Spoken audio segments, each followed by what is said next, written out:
I'm Dr. Mary Clifton, an internal medicine doctor practicing in Manhattan, and I have with me today one of the best sleep experts in the country, potentially the world, Dr. Olga Stevko. Hello. I'll let Dr. Stevko tell you about her experiences and her education, and then we're going to launch into some great information about how to get you your best sleep. With this issue for insomnia, I noticed similar patterns, and I will explain more.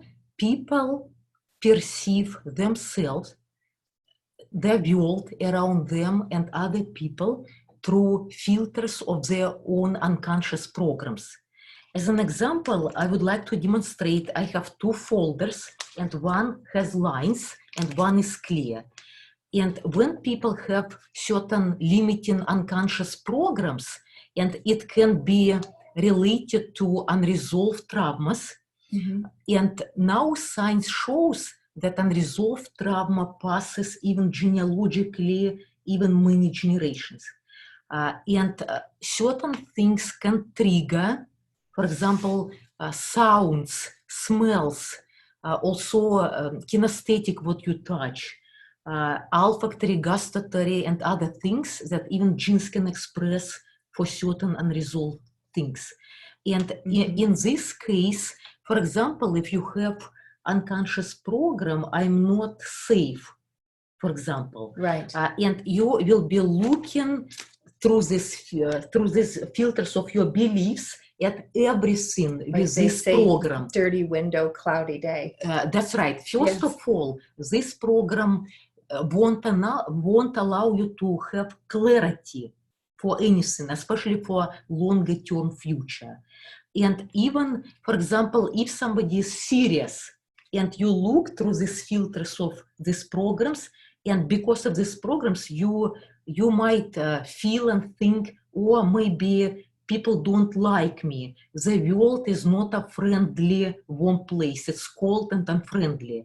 And pretty much it will be often that can create certain issues what you experience.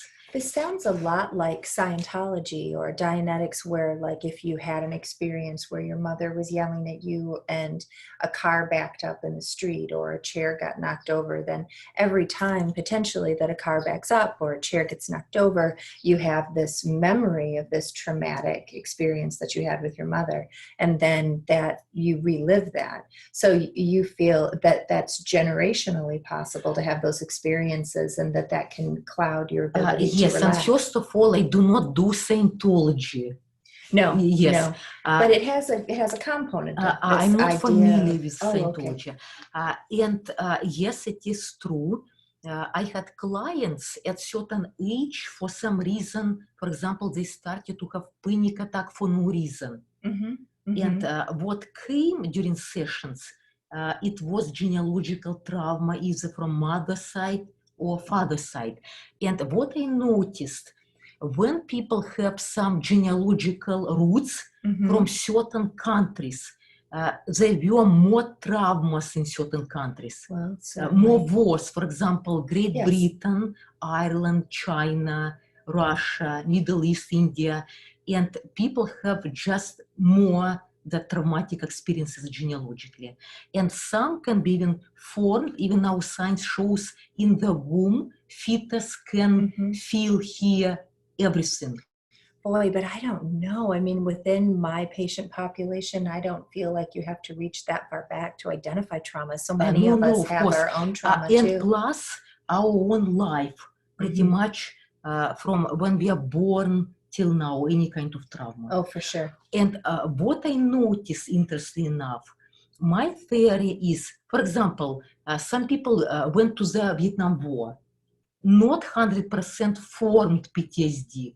Isn't that interesting? Yes. My theory is people who form PTSD, they had a lot of traumatic experience before genealogically. And that's why something triggered them, like really traumatic experiences to have PTSD. There is support within that development of PTSD with an association of trauma that certain people will have a traumatic experience and not develop PTSD, and other people will. And you can actually pre-test before somebody is going into a war experience and have a pretty good idea of who is going to have trouble handling that experience and somebody else who's not going to do as well with the trauma. You know, it says it doesn't have to be a life-threatening trauma that leads to the development of PTSD. It can be unpleasant event, even for example, a car accident, kind of like severe whiplash from side to side,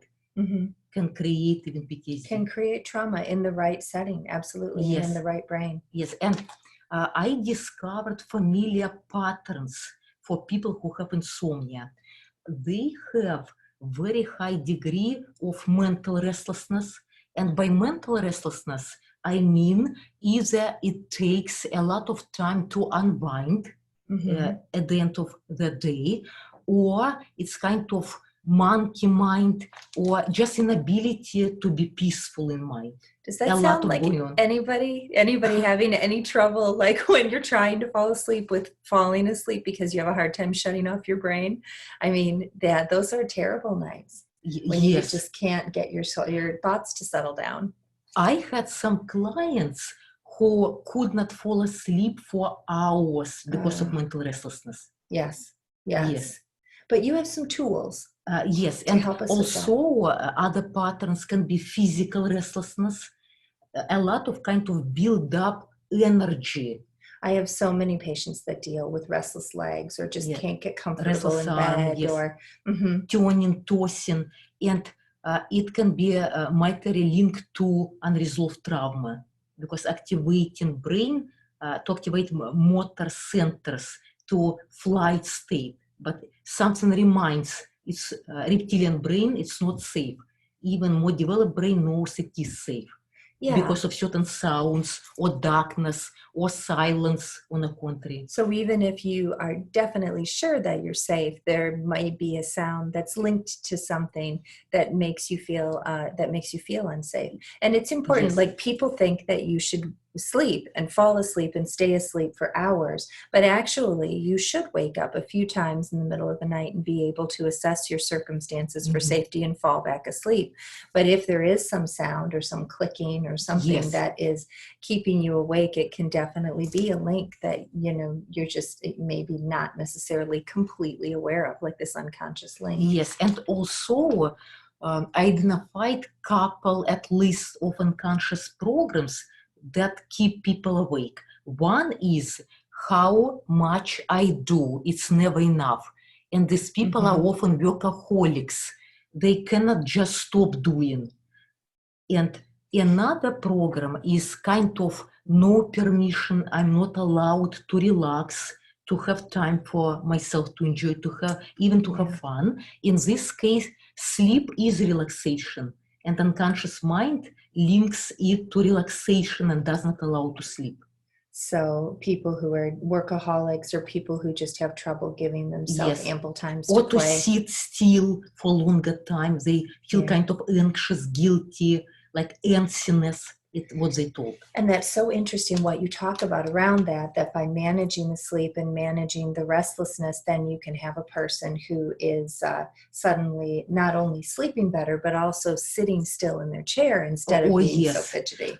It's what I would like to mention, that it's possible to identify specific unconscious programs that cause insomnia. And when you resolve these programs, pretty much permanent results, and people do not experience much mental restlessness or physical restlessness or sensitivity, high awareness to sounds. It's one of patterns for insomnia, or sensitivity to light, or what they do, it's never enough. People who say, I have to have a pitch black room, any little sound wakes me up. Those kinds of things can also be helped. Yes, it's possible to resolve very fast. Wow. Wow. What do you mean by very fast? Sometimes one session for sensitivity to, if I divide environmental sounds, one session. If Wow. it's for human sounds, for example, it reminds you yelling of your parent, grandparents, it's sensitivity, people can understand. It can be a different root causes memory, another session, very fast. For That's mental and amazing. physical restlessness, it's more than one time because it's multi-causal. It can be more than one cause that creates it.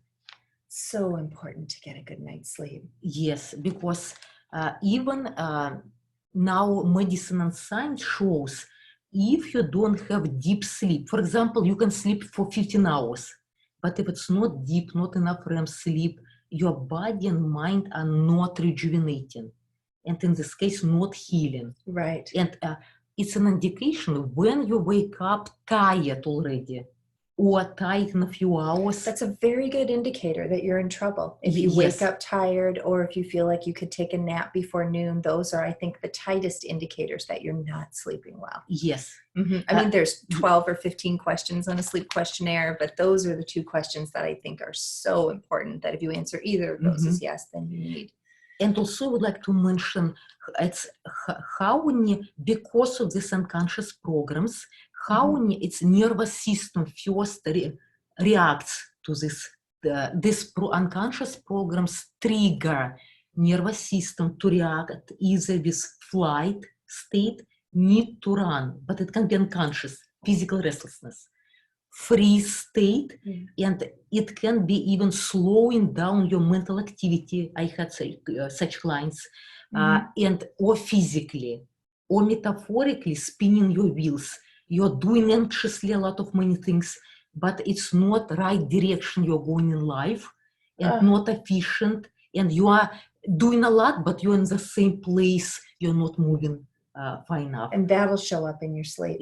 Yes, and also fight state, it can be metaphorical, even feeling irritated, angry, or kind of emotionally communicating with They always say irritation. don't go to bed angry when you have an argument with your spouse, but I don't know how anybody sleeps when they're angry. I don't know how you go to bed angry because you're not going to go to sleep anyway. You might as well stay up and finish it out. And I believe all of these reactions because of unconscious programs that link to unresolved traumas, genealogically, womb and childhood. Yeah. I think that there's a lot of that. Do you have a quick idea that you can share with the audience? Yes. There is a technique. It's very easy to do. It will take 1 minute. Everybody has 1 minute to improve their sleep. Before bedtime, just sit down or lie down and make your face, just pay attention to your face. Allow your jaw to open up, even drop your jaw to relax. And relax your eyes, just as if you are, for example, if you are somewhere outside and you're just closing your eyes and relaxing. And it's important to keep eyes open during this technique. Because you need also to look straight up because it's processing more visual in mind when you look straight up. And in this mode, it's hard to be stressed, harder. Yes. And think of what color represents relaxation for you. It can be blue sky, blue, or blue ocean, or green tree grass, or golden sun. Choose one color that represents a relaxation for you. And also choose 1 or 2 words that make you relax. For example, I will be okay. Or for example, sunshine or ocean. Choose 1 or 2 words that make you relax. And like relax your face, eyes, look straight up, and say these 2 words. For example, ocean. And imagine this color as if it's around you, and take a very deep breath in. You can even imagine breathing this color. Metaphorically. Breathe in this color. Yes, and take a very deep breath in. And when you exhale, Imagine this color like wave of relaxing energy going down through your body and relaxing every single part of your body from Wow. the top of your head till the bottom of your feet as a wave of relaxation. You know, I think you're onto something with that. That's such a great idea. I used to think that you should start with your extremities, like start at your feet, relax your feet, then go up. But I think the money is at starting with your face, because if you start there, it's so much more instantaneous, the relaxation. And I don't know if that's because it's closer to your brain, or I almost feel like by the time I've moved up my body, I've already distracted myself with a bunch of other thoughts, and now I need to start over. So, Actually, one psychiatrist is a Dr. Strobel, I don't remember pronunciation of his name. He studied extensively anxiety, and what he realized, it starts around your eyes, really tension. we talked about this And before our jaw, video, mouth. the muscles around the Yes. eyes, and people holding their eyes in a Yes. tense, It creates- spasmodic way. Yes, Creates the tension in neck, shoulders, it's all related. And that's why it's good to start relaxing your eyes and also jaw. That's where we Yes. hold the tension that disrupts sleep. Yes. That is such a great tip. I love all of that, and that's easy to rewind through and think through again when you're in a bad spot and you Oh, need to yes. fall asleep. Very Yes. quick and easy help for people. Yes. Where can people find you to get more It's information? my website, it's drolga.com. It's just abbreviation Oh, of nice. it's DR, one word, olga.com. OLGA. Yeah. Thanks so much for coming You're and talking welcome. to everybody today. I You're hope you welcome. really enjoyed this visit. She's loaded with valuable information, so don't stop here. If something is on your mind, or if you want to try to work together to see if you can get better benefits with a longer session or 5 or 6, she's available and just amazing. Thank you.